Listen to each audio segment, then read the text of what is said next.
pessoal, tudo bem com vocês? Eu sou a Ana do canal Literariana e hoje nós vamos conversar um pouquinho sobre um clássico da literatura brasileira, Escrava Isaura, de Bernardo Guimarães. Bom, Escrava Isaura foi escrito no ano de 1875, tá? O ano de seu lançamento. Essa época, o Brasil passava por diversas revoluções e campanhas abolicionistas, tá? E como reflexo disso, diversos livros, contos, novelas, né, foram lançados como forma de apoio à causa, tá? E o Bernardo Guimarães, ao lançar Escrava Isaura, fez parte desse grupo que escreveu como forma de apoio à campanha abolicionista, tá? Vamos lá. Escrava Isaura, ele é um livro que ficou extremamente famoso, não só no Brasil, como no mundo inteiro, tá? Primeiramente, porque nós já tivemos, né, nele um filme e tivemos duas novelas, né? Uma pela Globo e outra pela Record. E uma na década de 70, que foi a mais famosa, e a outra nos anos 2000. E assim, a história, ela ganhou fama internacional porque conseguiu retratar de forma muito fiel o que estava sendo vivido na sociedade brasileira daquela época. A gente está falando aqui do final do século XIX, Brasil colônia e campanhas abolicionistas estourando pelo país inteiro e também campanhas que queriam acabar com tráfico negreiro, pessoas que queriam se aliar à Inglaterra na sua campanha também abolicionista. Então era muita efervescência o tempo inteiro acontecendo no país. Quando o Bernardo Guimarães lança a Escrava Isaura, essa obra ela impacta não só na sociedade que estava tendo acesso a essa obra, que no caso como se trata de um romance, o seu público-alvo eram as senhoras, né, da elite, que começaram a se solidarizar com a causa por conta do romance, mas nós também tivemos o impacto na própria comunidade negra, porque eles ficaram sabendo, né, do sucesso que estava, do burburinho que estava rolando com o lançamento dessa obra. O impacto foi tão grande que o próprio Dom Pedro II, ele leu e ele se pronunciou a respeito. Ele elogiou demais o escritor Bernardo Guimarães e elogiou demais a obra, tá? Lembrando que a obra faz parte do romantismo brasileiro.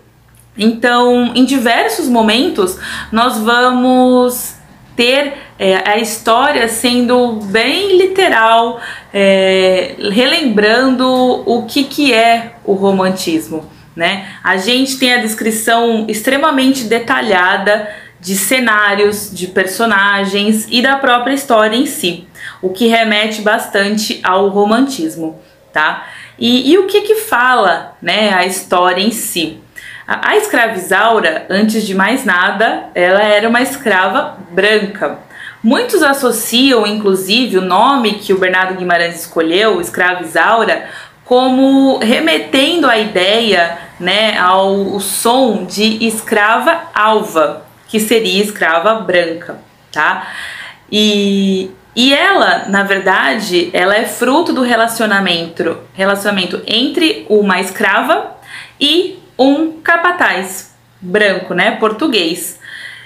E aí, por ela nascer branca, ela, diferentemente dos outros escravos, ela teve uma série de benefícios, digamos assim, na sua criação, né? Os seus proprietários, né, os seus patrões, eles, ao se depararem, né, com uma escrava, filha de uma escrava que nasceu branca, resolveram trazê-la para dentro de casa e oferecer uma educação erudita, né, que eles chamavam na época. Então a Isaura, ela cresceu aprendendo a ler, escrever, a tocar piano e trabalhar mesmo nos serviços de casa, né? Acompanhar a sua patroa em eventos sociais. Ela também podia se pronunciar falando algumas coisas, né? Porque na verdade a maioria dos escravos eram proibidos de opinar e ela não, ela tinha acesso, ela podia conversar com eles. Então ela teve toda essa vida diferenciada de outros escravos que eram negros. Só que ao mesmo tempo que o autor traz isso como um benefício para ela, também traz isso como sendo a sua sina. Porque o fato dela ser uma escrava branca e que tinha uma educação muito boa para a época, tornou a Isaura um alvo fácil, né, de pessoas que a cobiçavam. Então ela enfrentou diversos problemas, não só dentro da sua própria casa com o filho dos seus patrões, que era o Leôncio, que era completamente apaixonado / obcecado pela Isaura, mas também enfrentou problema com outras negras que não aceitavam o tratamento diferenciado da Isaura. Ela enfrentou problemas com outros escravos que queriam possuí-la pelo fato dela ser branca e ser escrava também. E ela considerava o fato dela, a própria personagem, né, a considerava como tendo uma sina o fato de ser branca, porque ela via como nisso o seu principal problema que ela enfrentava diante da sociedade.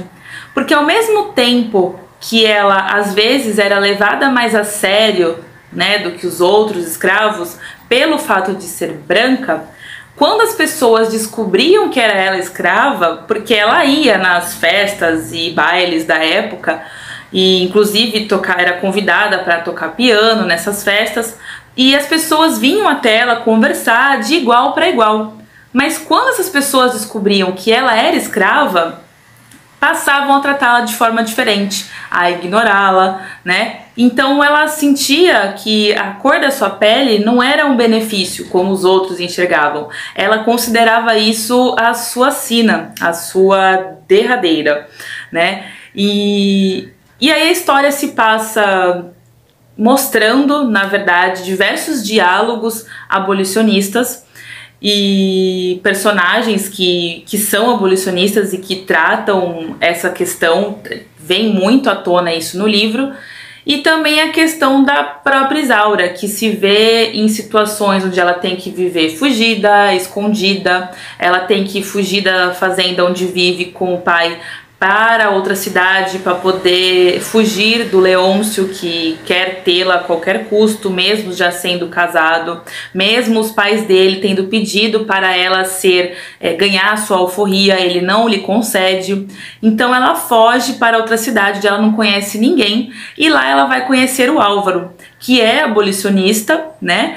E por quem ela se apaixona. Só que ela se vê em situações onde ela não pode viver esse amor por conta desses N fatores que envolvem o fato dela ser uma escrava branca, tá? Porque as pessoas na cidade para a qual ela muda não sabem que ela é uma escrava e nem tem como saber pelo fato dela não ser negra. Então a história se desenrola em torno disso.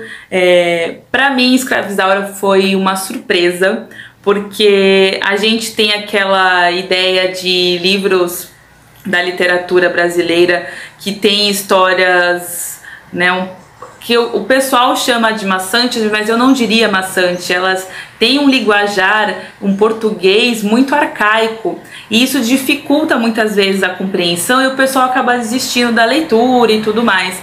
Mas Escravizaura não, ele é muito rico em vocabulário, só que dentro do contexto, né, do texto, das frases, você consegue entender perfeitamente o que o autor está querendo dizer. Então é uma leitura muito fluida, né? Em nenhum momento você sente que você está lendo um livro do fim do século XIX e que era um português ainda completamente diferente do de hoje, e não rola essa dificuldade.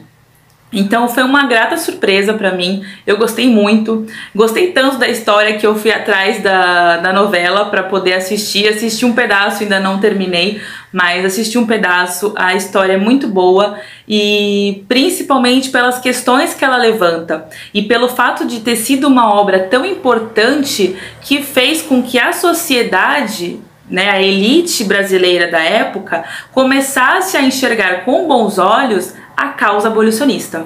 Então vale conferir, não perca a oportunidade de ler Escravizaura, inclusive porque é uma obra que cai muito em vestibulares, Enem, então ela é muito cobrada e muito abordada, não só na parte de português, mas às vezes inclusive na de história também, pelas questões que ela levanta. Então confiram e eu garanto que vocês vão gostar porque é uma obra cheia de surpresas benéficas.